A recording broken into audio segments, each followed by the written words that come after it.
my name is Olaya Huntley and welcome to Rush into Russian. Today we are talking about Russian traditions and specifically traditions about drinking tea.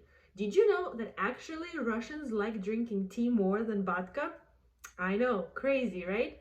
So let's get into it. So one thing that you definitely need to know about Russian people is that Russians drink tea always and everywhere. I'm not even kidding. I know all nations have their own traditions and their rules. A lot of them are connected to beverages. For example, in America, coffee is a big thing, right? Oh, let's stop by to have some coffee. Hot coffee? I know there's a tradition of 5 o'clock tea in Great Britain. I hear Italians don't drink cappuccinos after 12 o'clock in the afternoon. Well, Russians drink tea all the time. I'm not even kidding. There's really no rules. Maybe there used to be big tea ceremonies and nowadays too, but for fun. But if you're talking about everyday life, we drink tea in the morning, afternoon, with dinner, after dinner, for a snack. If you woke up in the middle of the night, you might as well drink some tea.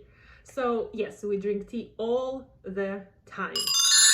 So like you go out with a friend to get a cup of coffee in America, in Russia you usually invite somebody to go have a cup of tea. Пригласить на чай. And usually when you're inviting somebody for tea, that means that we're not really just gonna be drinking tea, okay? So there's gonna be probably something to go with tea. Что-то к чаю usually means some kind of dessert. Заходи на чай, come for the tea. Чаевничать, the whole process of just drinking tea. But actually, if you're inviting somebody, it's probably not just to drink tea in silence. We like our conversations. The whole tradition of coming over for tea is actually to chat, to exchange secrets, to talk about important things. Even in business meetings, a lot of times there's tea, or you go to a place where there's tea and you discuss business. So tea is a general conversation starter and common thing to do while you meet with somebody. So and often even when you go over to somebody's house, you say, что я могу принести к чаю? What can I bring for tea? So yes, it's a big deal. Another good thing to know that if you are going to Russia and you're ordering tea at the restaurant, it's actually a good money saver. For example, in America, you go to a restaurant, you ask for water, and water is free. You can have as much water as you want, as many refills as you want or can drink, and it is free. In Russia, water in the restaurants is not free, so you have to buy it.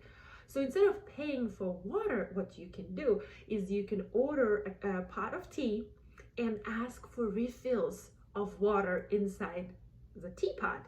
So they just bring you hot water, pour it inside of your teapot, you wait a little bit, and you have some fresh tea to go. And that is included in the price of one teapot. So here's a tip for you. So let's talk about a situation if you got invited to come for tea. Заходи на чай. What do you do? What do you bring, right? So the common things that people drink with tea is cookies, chocolates, pastries, cakes, jams, even some pies, пироги, but never something really expensive. It's just something to go with tea, something small, something interesting. And actually, a lot of Russians start preparing the jams during summer and they save them and drink tea with jams the whole year around. Because in the summer you have berries, you can make that jam, homemade jam, and you know, it's just the whole tradition of having something sweet to go with your tea. Although, for example, not every family is the same. In my family, it was never a tradition. We just never liked sweets. So we just had tea and that was fine. And that's how I grew up. And then, you know, I started going to my friends' houses and I figured, well, everybody drinks tea with something sweet. But it doesn't have to be like this, but it is very often, and you probably should expect to have something sweet with your tea. Okay, so next question is what kind of tea, right? So the most traditional one is just black tea, probably without sugar or with a little bit of sugar. Usually you know how many spoons of sugar you take or how many cubes of sugar you take. So that's probably a good thing to consider, because people probably gonna ask you сколько ложек сахара или сколько кубиков сахара. So probably a good thing to know before you go to a tea party. But yes, black tea is the most popular. Also, a lot of green teas are popular, and they probably come from Japan these days or from somewhere in Asia. Улун, молочный улун is popular. Jasminovый chai is popular. Jasmine tea. Herbal teas are very popular. Usually black tea, kind of on the strong side with some herbs. Chai с чабрецом, that's the type of herb. Мятный chai. There's so many types. In Russia, there's special places like a coffee house, but a tea house, chayная. And if you open their menu, there's literally hundreds of teas there. So you might need to be prepared of at least what color of tea you're drinking. Black, white, green, red, you know, your choice. So next question is, what do Russians actually drink tea from? So long time ago, a few centuries ago, the tradition was to have samovar, is a special teapot, which is actually not Russian. It was brought from Holland, but Peter the Great. But then later in Russia, they started producing those. So that is very old-fashioned, traditional, probably shown in movies, and I believe some people still do it, but it's not a common thing right now. Right now, we just use a regular teapot. You can put one on the stove, you can have electric ones. I believe a lot of people have electric ones because it just takes seconds and no hustle just to boil your hot water. Then you have a mini teapot. That's where you put leaves, and then you will pour that hot water in that mini teapot and have those leaves brew. So that is called zavarka.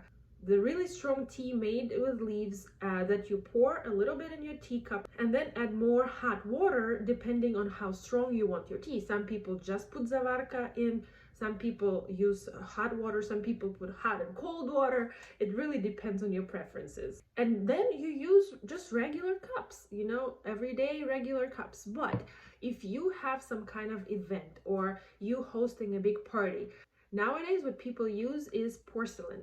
So when I was growing up, obviously I had no idea what's the difference between a regular cup or porcelain cup. So to check it, you kind of had to lift it and look through it. And if you see the light, so it has to be really, really thin, then it's good porcelain. So that's how I've been told to check it. But obviously the sets are really beautiful. There's special designs. They're very expensive. That's what people usually drink tea from these days. It usually has a cup and a little plate. So what the people used to do is they used to put this tea into this little plate for the cup and drink it from that. That was done for the tea to cool off. I haven't seen people doing it in a long time. Probably kids do it, but adults definitely not. But that used to be a tradition.